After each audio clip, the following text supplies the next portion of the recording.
European union की energy ministers की जब बैठक हुई ब्रुसेल्स में, उसमें बकायदा आना मॉस्कवा जो है, पोलैंड की जो क्लाइमेट मिनिस्टर हैं, उन्होंने कहा कि तुरंत बैन लगाए जाएं रशिया के ऊपर सारी एनर्जी को लेकर। जिस तरह से रूस की तैयारी है, उसी तरह प्रिपेयर्डनेस नेटो कंट्रीज की तरफ से भी हो रही है। आपको नेटो का मिशन कोल्ड रिस्पॉन्स याद होगा। नेटो कंट्रीज के 30,000 सैनिक इसमें शामिल हुए, बड़े बड़े एयरक्राफ्ट कैरियर पहुंचे थे। हालांकि इस बार भी नेटो बहुत बड़ी वॉर ड्रिल को प्लान कर रहा है। इनफैक्ट आज से कुछ तो शुरू भी हो गई।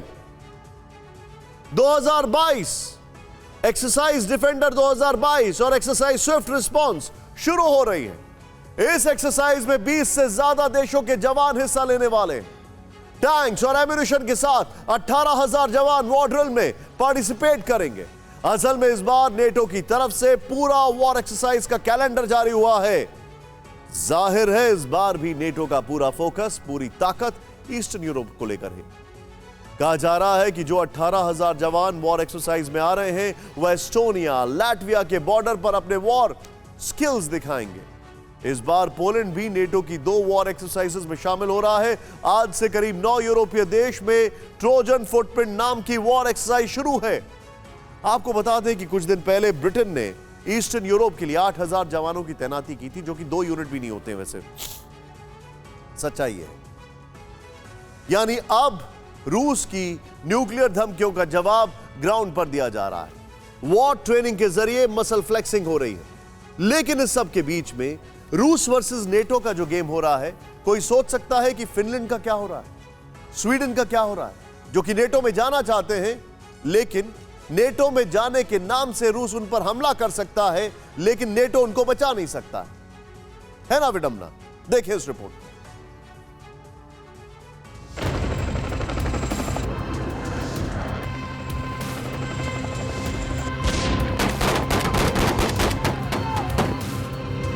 क्या नाटो के वॉर गेम्स शुरू हो चुके हैं? क्या नाटो और रूस के बीच सीधा टकराव होगा? रूसी बॉर्डर के पास नाटो के कितने सैनिक आए?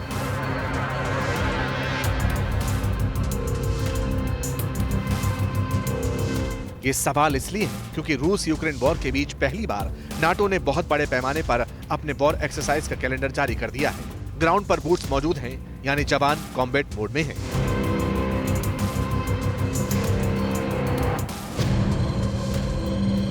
फाइटर जेट्स लगातार बाल्टिक सागर के पास उड़ान भर रहे हैं ताकि किसी भी रूसी एयरक्राफ्ट को काउंटर किया जा सके।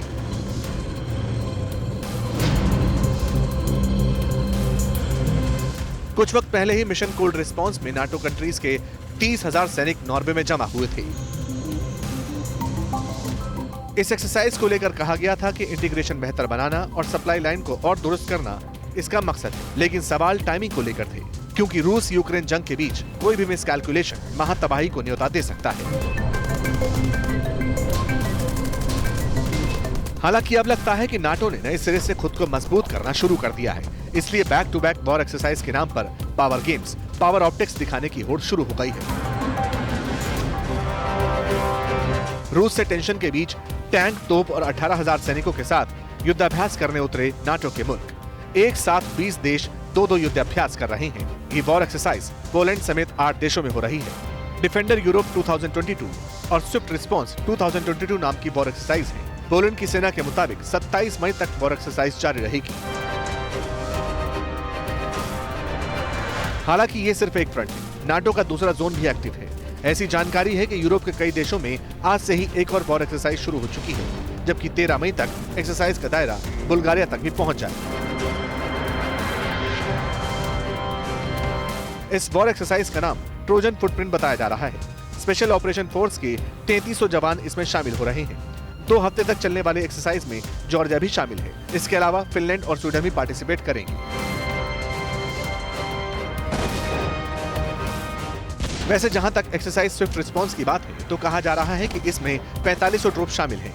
इसमें अमेरिका, ब्रिटेन, अल्बानिया, फ्रांस और इटली के पैराट्रूपर्स मौजूद रहेंगे। नोट करने वाली बात यह भी है कि इन सभी एक्सरसाइज में पोलैंड का नाम कॉमन है। पोलैंड वही देश है जिसके जरिए लगातार यूक्रेन को नाटो देशों के हथियारों की सप्लाई हो रही है। और तो और एक्सरसाइज डिफेंडर भी पोलैंड की जमीन पर ही होगी। यानी इतना तय है कि अब नाटो भी खुलकर खेल रहा है।